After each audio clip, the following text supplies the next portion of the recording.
নমস্কাৰ ইছামিজ কানেকশ্যনলৈ আপোনালোক সকলোকে স্বাগতম জনাইছো। আমি আজি আলোচনা কৰিম অসমীয়া ভাষা ব্যাকৰণ, অসমীয়া বচন, এক বচন আৰু বহু বচন। ইতিমধ্যে এই চেনেলত এচিআৰটি পেট 2025 চনৰ অফিচিয়েল চিলেবাছৰ প্ৰায় 90% আমাৰ অসমীয়া ভাষাৰ সম্পূৰ্ণ হ'ব, কিয়নো কেৱল আমাৰ যি ক্ৰিয়াপদ আৰু ক্ৰিয়াপদৰ ধাৰণা, সকৰ্মক ক্ৰিয়া বা অকৰ্মক ক্ৰিয়া ইয়াৰ ওপৰত আলোচনা কৰিব আছে, আৰু খণ্ডবাক্য আৰু জতুৱা ঠাঁচ, আৰু এটা আছে ভাষা, ঘৰুৱা ভাষা আৰু মাতৃভাষাৰ মাজত পাৰ্থক্য। এই তিনিটা টপিকছ আলোচনা কৰিলে আমাৰ অসমীয়া ভাষাৰ প্ৰায় 100% সমাপ্ত হ'ব, মানে শেষ হ'ব। তাৰপিছত আমাৰ বাকী বিষয়সমূহৰ প্ৰায় 1000টা প্ৰশ্ন আলোচনা কৰিম, MCQ টাইপছ, কিয়নো বিভিন্ন ধৰণৰ কিতাপ যোৱাকালি DLED প্ৰি টেষ্টৰ কাৰণে লৈ আহিছো। কেৱল আপোনালোকে বুলিয়ে নহয়, আমাৰ পৰিয়ালৰো দুই এজনে পৰীক্ষা দিব, সেইকাৰণে যাতে আপোনালোকৰো সহায় হয় তেনেকুৱা ধৰণে ভিডিঅ' আগবঢ়াম। গতিকে এতিয়া আহিছো আমাৰ আজি যি টপিকছ, অসমীয়া ভাষা ব্যাকৰণ, অসমীয়া বচন। অসমীয়া বচন, এক বচন আৰু বহু বচন। অসমীয়া ভাষাত বচন হৈছে দুটা, মানে আমাৰ যি অসমীয়া ভাষা তাত কি বচন হৈছে দুটা, যেনে এক বচন আৰু বহু বচন। আমি যদি চাওঁ, এক বচন জীৱৰ পদে এটা প্ৰাণী বা বস্তুক বুজায়, তেন্তে তাক এক বচন বুলি কোৱা হয়। আমাৰ যি পদ আছে, ইতিমধ্যে পদ আলোচনা কৰিছো। জীৱৰ পদে এটা বস্তু বা এটা প্ৰাণী বুজায়, তেন্তে তাক এক বচন বুলি কোৱা হয়। যেনে মই, সি, ৰাম, হৰি, কলমটো, মানুহজন আদি পদে কেৱল কি বুজাইছে, এটা বস্তুক বুজাইছে। সেইকাৰণে এইবোৰ হৈছে কি একোটা এক বচনৰ পদ। যেনে মই, সি, ৰাম, হৰি, যদু, যিমান আছে আপোনালোকৰ নামবোৰো ধৰিব পৰা। বহু বচন জীৱৰ পদে এটাতকৈ বেছি প্ৰাণী বা বস্তুক বুজায়, তেন্তে তাক বহু বচন বুলি কোৱা হয়। আগতে কি আছিল এটা, ইয়াত কি হৈছে দুটা। আপোনালোকে ইতিমধ্যে আপোনালোকৰ যি ধাৰণা আছে, যেনে আমি, তোমালোক, সিহঁত, মানুহবোৰ, কিতাপবিলাক, আপোনালোক, এইবোৰ হৈছে কি একোটা বহু বচনৰ পদ। এই পদে এটাতকৈ অধিক বস্তু বা প্ৰাণীক বুজাইছে, সেইকাৰণে এইবোৰ কি একোটা বহু বচনৰ পদ। তাৰপিছত বচন নিৰপেক্ষ পদ। আমাৰ অসমীয়া ভাষাত এনে কিছুমান ব্যক্তি, প্ৰাণী, তাৰপিছত বস্তুৰ সংখ্যা বা পৰিমাণৰ ধাৰণা দিব নোৱাৰা পদৰ ব্যৱহাৰ আছে। তেনে পদক বচন নিৰপেক্ষ পদ বুলি কোৱা হয়। আমি ইতিমধ্যে আমাৰ যি যোৱাকালিৰ লিংগৰ ওপৰত আলোচনা কৰিছো, তাত যি নিৰপেক্ষ লিংগ সেই সম্পৰ্কে আলোচনা কৰিছো। যদি আপোনালোকে এতিয়ালৈকে চোৱা নাই, সেই লিংগৰ অসমীয়া ভাষাৰ লিংগৰ ভিডিঅ'টি চাব, কিয়নো আমাৰ যিখন অফিচিয়েল চিলেবাছ আছে তাত লিংগৰ ওপৰতো দিয়া আছে টপিকছ। গতিকে তেনে পদক বচন নিৰপেক্ষ পদ বুলি কোৱা হয়। যেনে মানুহ, গৰু, ঘৰ ইত্যাদি কি ইত্যাদি হৈছে বচন নিৰপেক্ষ পদ। আমি মানুহ বুলি ক'লে কিমান বুজো, বহুতো নুবুজো, আৰু কি কৰো এজনকো নুবুজো। মানুহ মানুহেই, গৰু যিমান গৰু আছে, ঘৰ যিমান পৃথিৱীত কি আছে ঘৰ আছে। তাৰপিছত অসমীয়া ভাষাত সাধাৰণতে বিশেষ্য আৰু সৰ্বনাম পদৰ বচন পোৱা যায়। আমাৰ যি নাউন আৰু প্ৰনাউন আছে তাৰ কি পোৱা যায়, বচন পোৱা যায়। বিশেষ্য পদ, আমাৰ যি বিশেষ্য পদ আছে, এক বচন, বহু বচন আৰু বচন নিৰপেক্ষ পদ, এই তিনিটা ৰূপত কি হয়, ই ব্যৱহাৰ হ'ব পাৰে। বিশেষ্য পদৰ বচন ৰূপ,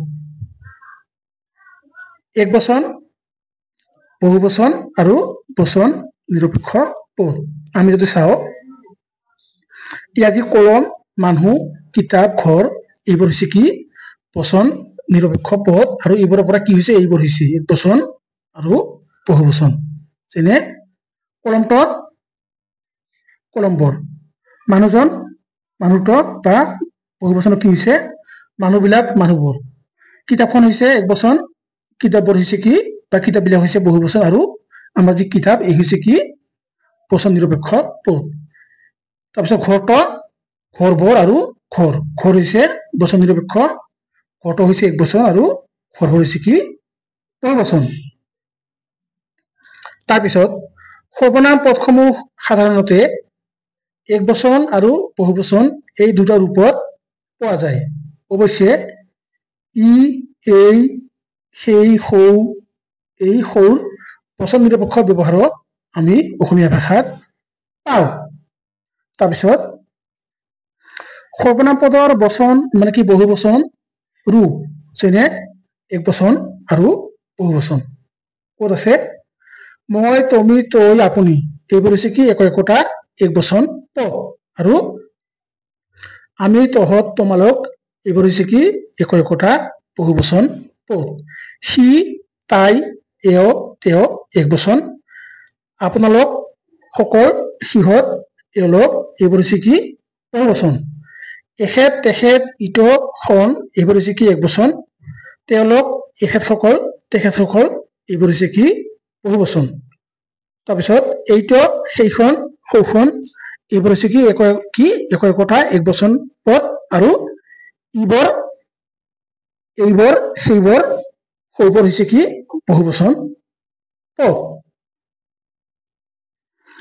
কিছুমান বিশেষণ পদক বিশেষ্য হিচাপে ব্যৱহাৰ কৰিব পাৰি তেতিয়া সেই বিশেষণ পদত বচনবাচক উপাদান যোগ হৈ সেইবোৰ বিশেষ্য হৈ যায় মানে কিছুমান এডজেক্টিভ কি হয় নাউন হৈ যায় পদ যেতিয়া আমি তাৰপিছত কিছুমান বচনবাচক উপাদান যোগ কৰোঁ যেনে ভাল মানে কি বিশেষণ ভাল মানে কি ত কোন বুজাইছে বিশেষণ যেতিয়া আমি ত যোগ কৰি দিম তেতিয়া কি হ'ব ভাল ত আৰু বৰ যোগ কৰি দিয়াৰ লগে কি হ'ব ভাল বৰ পুৰণি পুৰণিখন আৰু বৰ যোগ কৰাৰ লগে লগে কি হৈছে পুৰণি বৰ আৰু খন যোগ কৰাৰ লগে কি হৈছে এক বচন এইবোৰ কি ভাল মানে হৈছে বিশেষণ আৰু এক বচন হৈছে আৰু বহু বচন হৈছে ই কি হৈছে বিশেষ্য পদ হৈ গৈছে হক যোগ হলে ক্ৰিয়াপদত বহু বচন হয় আমাৰ যি হক এই হক যদি যোগ হয় কি হয় বহু বচন হয় যেনে যোগ হয় ক্ৰিয়াপদত যোগ হোৱাৰ লগে লগে বহু বচন হয় যেনে ক্ৰিয়াপদ আমি যে ক গো কাম বলা যাও এইবোৰ কি ক্ৰিয়াপদ আৰু এইবোৰৰ লগত কি যেতিয়া হক যোগ হৈছে কি হৈছে বহু বচন হৈছে যেনে যাও হওক আহা হওক বলা হওক এইবোৰ হৈছে কি হক যোগৰ ক্ষেত্ৰত ক্ৰিয়াপদৰ কি বহু বচন তাৰপিছত এক বচন আমি যিখিনি ওপৰত আলোচনা কৰিলো এই ওপৰত উল্লেখ কৰা উপশব্দবোৰৰ উপৰি যিবোৰ মানে সৰু সৰু উপশব্দ আছে এইবোৰৰ উপৰি অসমীয়া ভাষাত এক বচনৰ অৰ্থ প্ৰকাশ কৰিবলৈ বচন নিৰপেক্ষ ৰূপৰ ইয়াত যি ৰূপ হৈ আছে এইটো মোৰ এপত এনেকুৱা হয় কিন্তু আচলতে এনেকুৱা ৰূপ এক বচনৰ অৰ্থ প্ৰকাশ কৰিবলৈ বচন নিৰপেক্ষ ৰূপৰ পিছত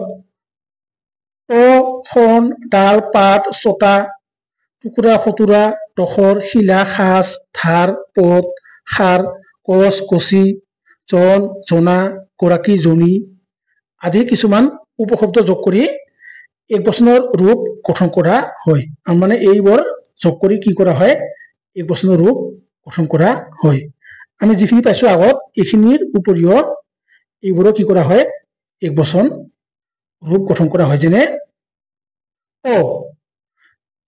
যোগ কৰাৰ লগে কি হ'ব পিছত ঘৰটো গাটো নাকটো মাতটো আমাৰ যি মাত এই মাতটো স্বভাৱটো হাতটো মাখিটো ডাঙৰটো অহাটো যোৱাটো ইত্যাদি যোগ কৰাৰ লগে লগে কি হৈছে আমাৰ এক বচন হৈছে যেনে খন মুখখন, হাতখন, হিয়াখন, কাঁহীখন, কাপোৰখন, জিলাখন, চহৰখন, গাঁওখন, চাইকেলখন, গাড়ীখন, ঘৰখন, আঁচনিখন, ইখন সিখন ইত্যাদি হৈছে কি খন যোগ কৰি এক বচন হৈছে।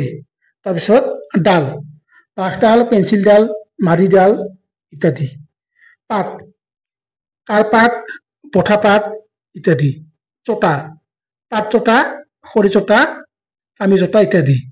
টুকুৰা, বাঁহ টুকুৰা, কাঠ টুকুৰা ইত্যাদি। খতুৰা, মাছ খতুৰা, মাংস খতুৰা ইত্যাদি। টখৰ, কাঠ টখৰ, মাছ টখৰ ইত্যাদি। শিলা, কাগজ শিলা, পানশিলা ইত্যাদি। এইবোৰ হৈছে কি এক বচন শব্দ যোগ হৈ সৃষ্টি হৈছে। উপশব্দ, বহুবচন, ওপৰত উল্লেখ কৰা উপশব্দবোৰৰ উপৰি অসমীয়া ভাষাত বহুবচনৰ অৰ্থ প্ৰকাশ কৰিবলৈ তলত উল্লেখ কৰা ইয়াত কৰা হ'ব এটা, কৰা এটা নহয়,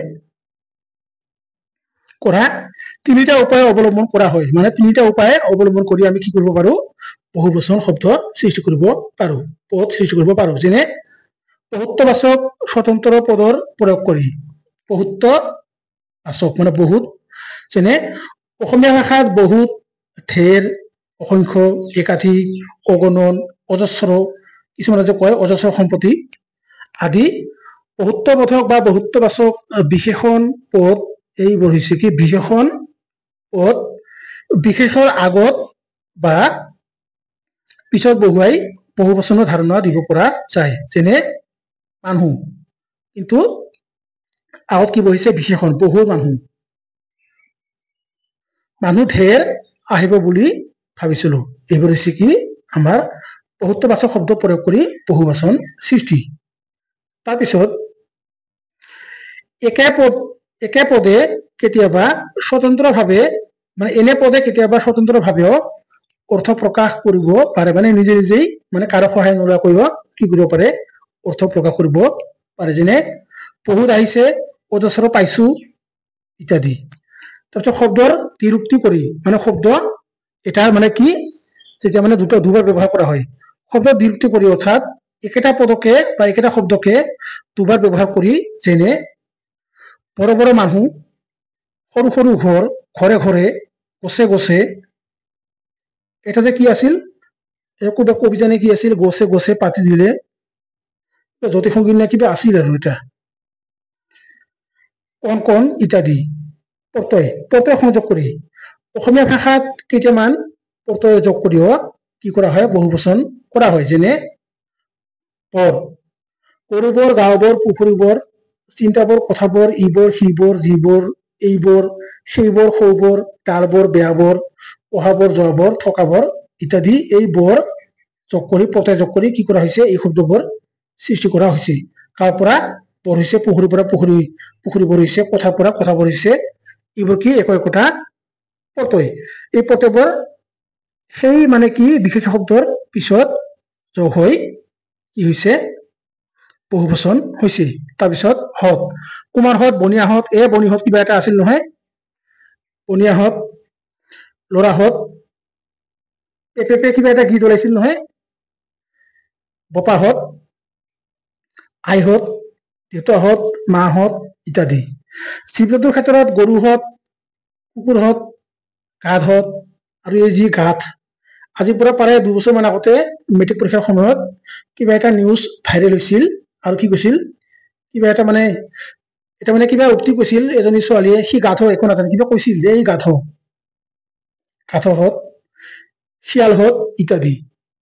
লোক, সাধাৰণতে মান্যৰ্থক সৰ্বনামৰ লগত লোক ব্যৱহাৰ কৰা হয়। যেনে তুমি, তোমালোক, আপুনি, আপোনালোক, এওঁ, এওঁলোক, তেওঁ, তেওঁলোক, যি ষ্টেণ্ডাৰ্ড। তাৰপিছত সকল, বিশেষ্য আৰু সৰ্বনামৰ শেষত সন্মানাৰ্থক সকল প্ৰত্যয় যোগ হয়, মানে সন্মান বুজোৱাৰ কাৰণে। যেনে দেউতাসকল, ছাত্ৰ বন্ধুসকল, ডা ডাঙৰীয়াসকল, আপোনসকল, এখেতসকল, এইবোৰ হৈছে কি সন্মানাৰ্থত ব্যৱহাৰ হৈছে, মানে সন্মান বুজোৱাৰ কাৰণে। সোপা, মেণ্ডেল সোপা, এসোপা বস্তু, এইবোৰ হৈছে কি সোপা প্ৰত্যয় যোগ হৈ সৃষ্টি হোৱা বহুবচন। মুখা, সাময়িকভাৱে হীনাৰ্থত আৰু কেতিয়াবা গালি বুজাবলৈ মখা প্ৰত্যয় যোগ কৰা হয়, যেনে লৰা-মখা, কাঠ-মখা ইত্যাদি। এইকেইটা প্ৰত্যয়ৰ উপৰি বৃন্দ, ছাত্ৰবৃন্দ, সুধীবৃন্দ, বৰ্গ, বন্ধুবৰ্গ এইবোৰ হৈছে কি প্ৰত্যয়। তাৰপিছত শ্ৰোতাবৰ্গ, মণ্ডলী, শিক্ষক মণ্ডলী, শিক্ষক মণ্ডলী আপোনালোকে মনত ৰাখিব, পৰীক্ষা কিন্তু আহিছিল। কোন, জনগণ, পুঞ্জ, দ্বিপুঞ্জ, ৰাজি, গ্ৰন্থৰাজি, ৰচনাৰাজি, তাৰকাৰাজি, ৰাশি, ধনৰাশি, মালা, পৰ্বমালা ইত্যাদি প্ৰত্যয় সংযোগ কৰি অসমীয়া ভাষাত কিছুমান বহুবচনৰ পদ গঠন কৰা হয়। গতিকে এইখিনি আছিল আমাৰ যি এক বচন আৰু বহু বচনৰ যিখিনি কনচেপ্ট।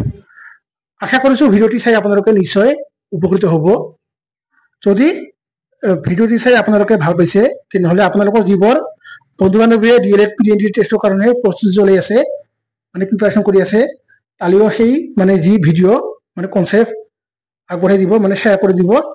আৰু যদি আপোনালোকে চেনেলটি নতুনকৈ আহিছে চেনেলটি ছাবস্ক্ৰাইব কৰিব, কিয়নো আজিৰ পৰা মানে আজি আৰু কাইলৈৰ ভিতৰত আমাৰ অসমীয়া শেষ কৰি আমাৰ যি ACRT প্ৰি-এণ্ট্ৰি টেষ্টৰ ছ'চিয়েল চায়েন্স, বিজ্ঞান, ইংৰাজী, গণিত, GK, ৰিজনিং সকলো ভিডিঅ' A to Z আগবঢ়াম, কিয়নো এতিয়া বৰ্তমান ফ্ৰী টাইম।